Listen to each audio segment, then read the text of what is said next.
If you visited the Columbus Zoo and Aquarium lately, you've probably noticed the construction being done to the North America region. When we toured the new North America trek last year, you really needed to use your imagination. Most of the construction at that point was underground, laying pipes and foundations for new buildings. To be honest, it was a lot of dirt and rebar. Fast forward to today, and the picture is becoming much clearer. Our crews were allowed to access as they near the finish line, and from what I have seen and what you're about to see, it's pretty impressive so far. Like any big project, it takes time. At first, the progress seems slow, but by the end, it's a whirlwind of activity. And that's where we are today with North America Trek.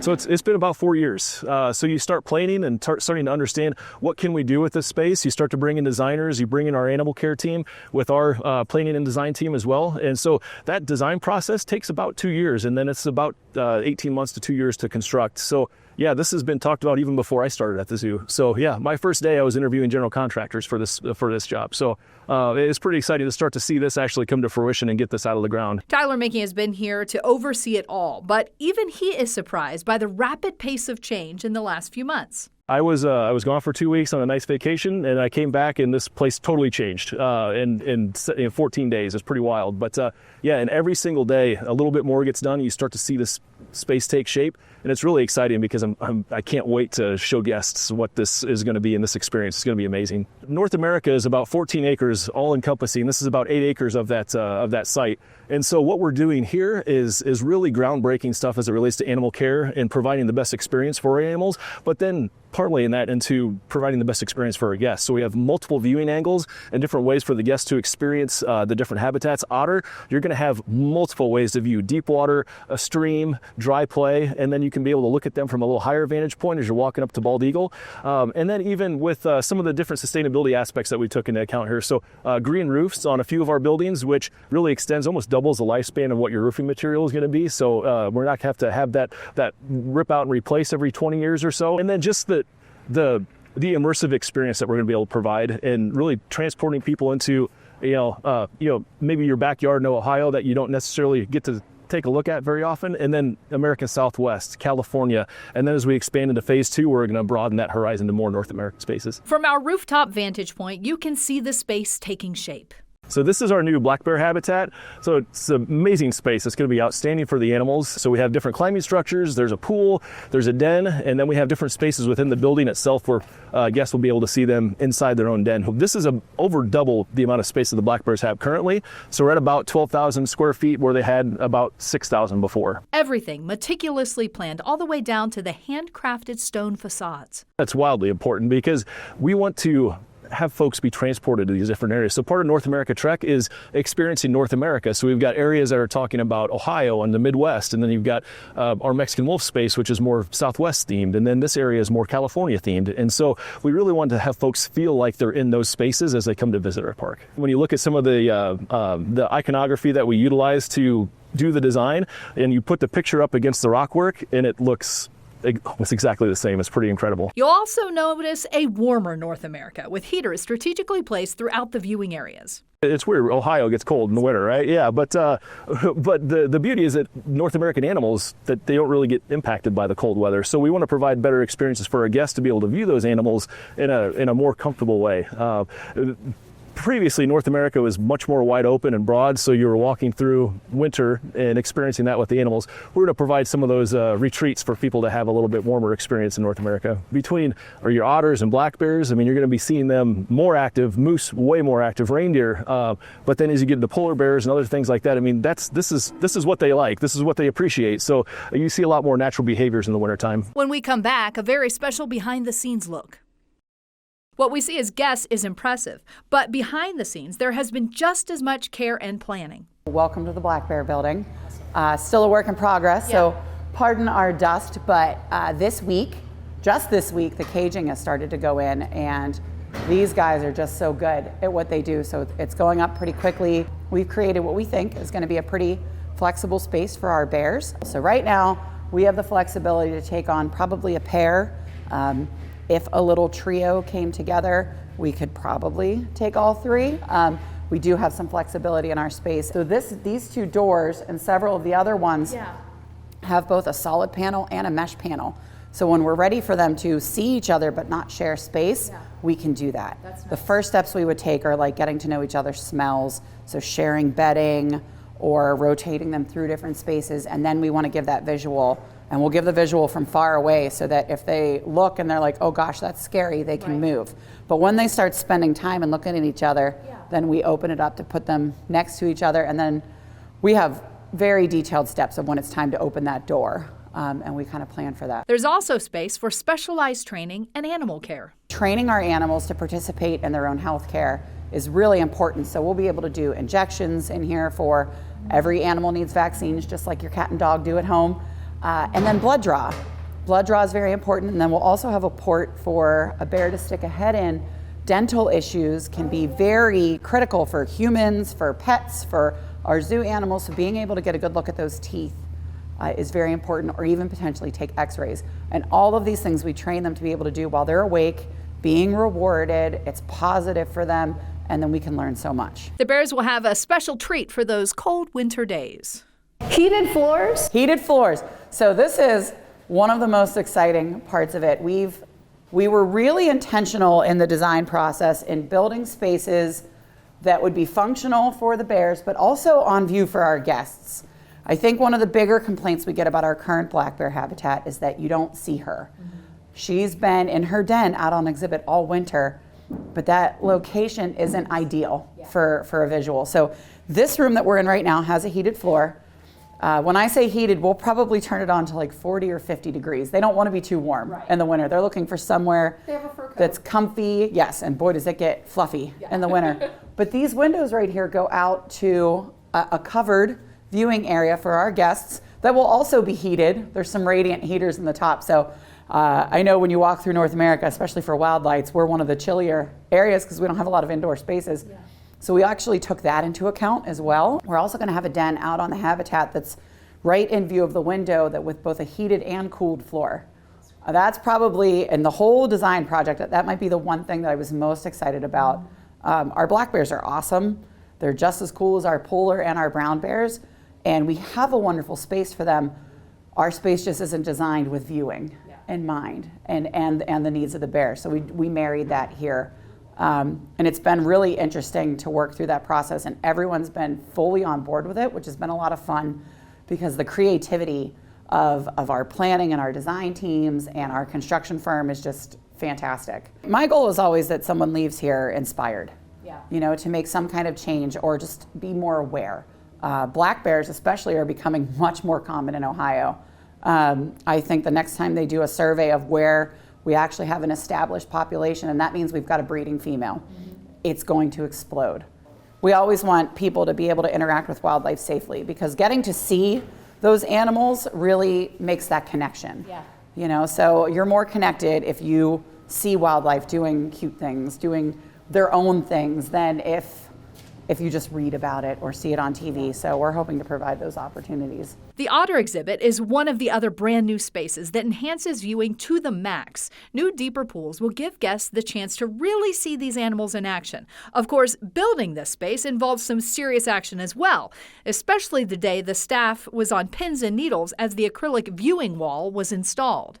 It's very interesting because, one, it's made in Colorado, so Reynolds Polymer made that to acrylic. It takes about 3 months to do that because it comes in a flat sheet. They create them in a flat sheet, and then they have these big ovens with essentially a form on it, and so they heat it to start to create that form, but they have to go through that process 100 times essentially to get that curvature that you need.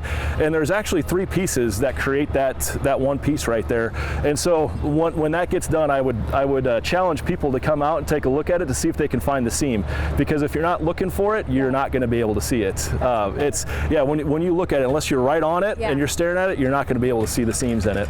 But that piece that was one of the most stressful days I think we've had on here, because if that doesn't work, then you've got schedule issues and delays and things like that. Absolutely. Yep. And it took how long to just put it into place? It was all morning, so it took about 4 hours, and then after that, there's all of the sealing and the silicone, all the stuff that you got to put in there to make sure that that's watertight. But yeah, that was a very stressful morning, hanging, all that hanging off of a crane, and then swinging over, and everybody just staring at it. It's like, oh, please don't fall. Yeah, exactly. And please fit. Please don't break. Yeah. So what we've done is it's a long, thin exhibit, and really the intention is that you may not see them at every overlook, but you will see them at one. Yeah. Whether it's from the Eagle Bridge looking all the way up, or at our deep water view. Our deep water view is 8 feet. Wow. So that's going to be the deepest water they've ever experienced. Yeah. We're really excited about that. This middle pool that's kind of behind the insulation here is going to be about 4 feet deep, and we have a pump attached to that we can change the speed. So if you've ever driven over the Scioto, over the Olentangy the day after a rainstorm, and you see how much higher and how much more turbid that water is, we can mimic that. We have 3 young males. They're going to love this. When in the future, maybe we have an older animal or a baby, we can run that down and make it hasn't rained in a month. This is a slow, trickly stream, and it's just a lot calmer for them. And then down in the last area, all of these pools are 1 to 2 feet and are just kind of a splash and play area. And there is a dirt area in front of it and behind. We'll have different dig pits and substrates for them to play in. That tree is meant to be a little bit of a den if they want somewhere to rest. There's a couple of other places along the rockwork for them to kind of haul out and rest and play as well. Our building in the back, we also designed with the future in mind. We are trying to design for every phase of these animals, whether they are infants, in their prime, geriatric, all of those different phases for what their needs will be. So there are ramps up to the doors and down. There are indoor pools. So if we have babies, otters teach their babies how to swim by dropping them in the water. And it is terrifying to watch. It's just like, here you go, baby. So we're able to control the height of the water. And so mom knows what she's doing, and probably we don't need to be as nervous as we are, but we like to control what we can control. So we'll be able to control the height of that water before she's out here dropping them in the deep water. And we're like, oh God, why did you do that? So we can control a little bit of it, but every view that you'll get to is different and novel. And even this view here, you can kind of see the fence posts, and in between that will be mesh panels. But then where you see a wider expanse up here is going to be a glass panel. Okay. So getting back into that, making things accessible for everyone, including our guests. Right now, the zoo is home to 3 young and rambunctious male otters. Even though the habitat is still under construction, the animal care team is already prepping them for the move. It's a giant plan from start to finish. So our animal care staff really helped develop and design the exhibits to give them the species appropriate opportunities. And then once the construction's done, the fun part begins, and probably a couple weeks before we open, we'll be moving those otters into that new habitat and see how they adjust to it. And these new exhibits that we're building are actually fantastic for species appropriate behaviors. I mean, they are dynamic habitats. Our old otter exhibit is great for the otters. This new one's going to be even better because it's going to have deeper pools, lots of swimming, lots of different dynamic things that they can participate in when they get in that new exhibit. And moving them is not just as easy as picking them up and moving them. So our animal care staff has done a great job putting together a very timely schedule of who moves when. We introduce them into the new habitats. We watch them. We make sure that they're safe. We make sure that we're safe. And then we move to the next species. So it's a very stringent schedule that we'll be following as the construction wraps up.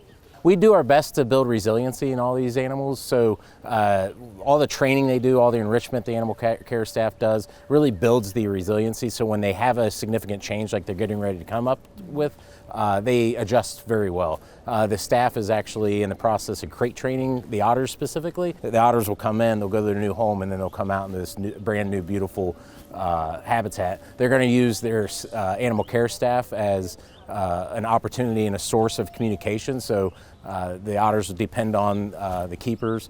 So it's really the resiliency that they already built into it. It'll be fun, it'll be exciting, and we're hoping they don't get in too much trouble when they get in their new house. Otters are extremely active, extremely social, extremely smart. They are troublemakers at times. So we do our best in our planning. In the planning, the keepers are constantly going through the area as construction's happening to make sure that they are finding anything that they get in trouble with. And once it's all done, once the construction's done, they'll go back in, they will re-look at the site, they'll make sure that everything is safe for the otters, and then we'll let the otters out into their new home. Like a kid, sometimes they find things that we didn't think about.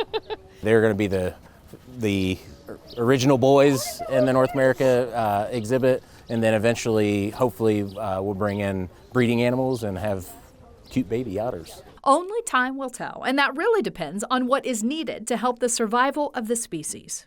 We have meetings every year where we talk about what the future needs of populations are in all of our accredited zoos. And I attend that meeting and say, here's what we're looking for next year. To open this exhibit, we were looking for a young male group.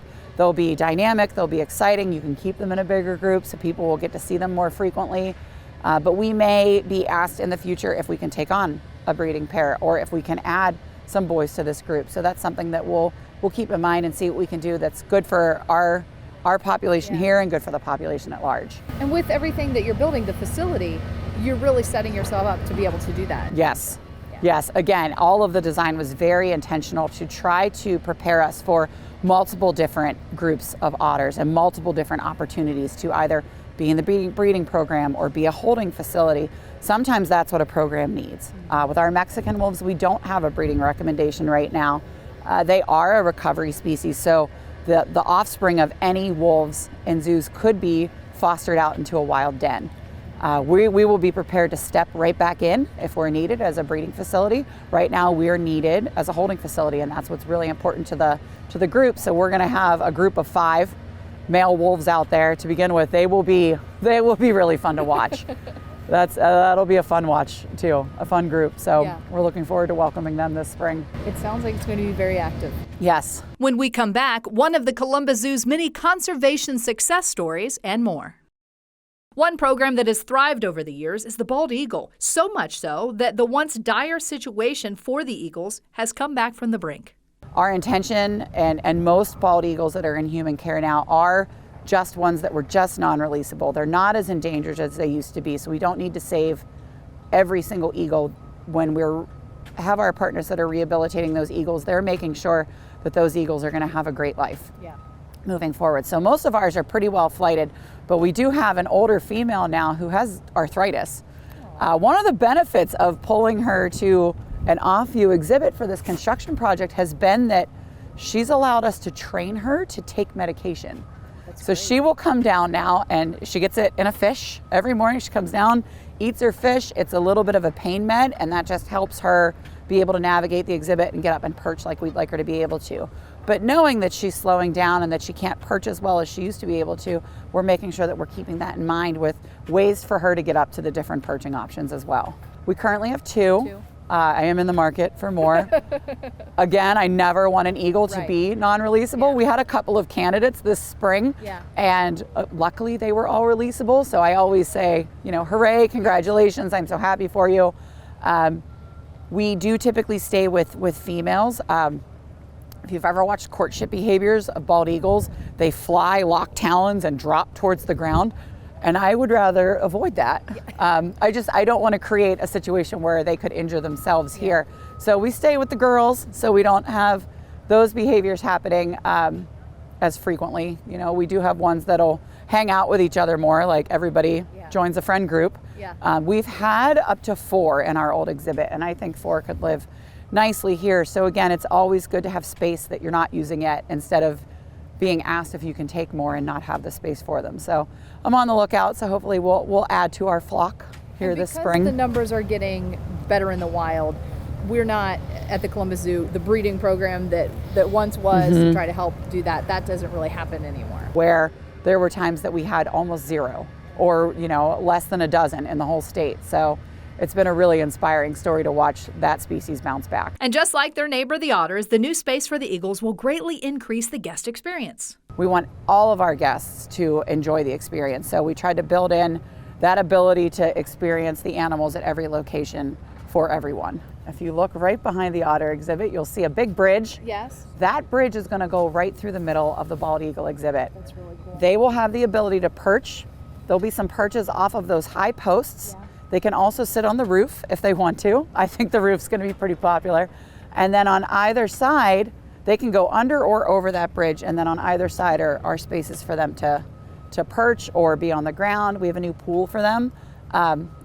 Eagles are really cute when they take a bath, but they only really want about a foot of water. So that pool will be right up near the pathway. So hopefully we'll get to have some folks see our eagles bathe. They do like to do that to cool off in the summer. They enjoy the water or misters or things like that. Because we take in bald eagles that were deemed non-releasable, many of them have wing injuries. So we also want to make sure that we are not providing spaces that they can't access because they can't fly as strongly as, you know, a wild eagle would. Eagles aren't the only birds getting a full remodel. Songbirds and swans will have brand new homes as well. It's going to take you on a journey starting in Ohio, working up through the American Southwest. This right here. So this is all of your North America songbird aviary and the trumpeter swan aviary. So this will all be topped and covered in mesh. Part of the reasoning for the mesh is to protect them from the risk of bird flu. This is going to be swan, and then so you see there's this vestibule right here that'll be double doored so you can keep the birds in. This is swan, and then you go through that vestibule there, and then that'll get you into the songbird aviary. Okay. You got to keep them separate because the swans don't like So will other people birds. be like walking through the swans? Yeah. There will be a fence. Okay. So it'll be similar to how the old habitat was set up, that you can see over it and into the area, but you will be within their aviary. Yeah. Okay.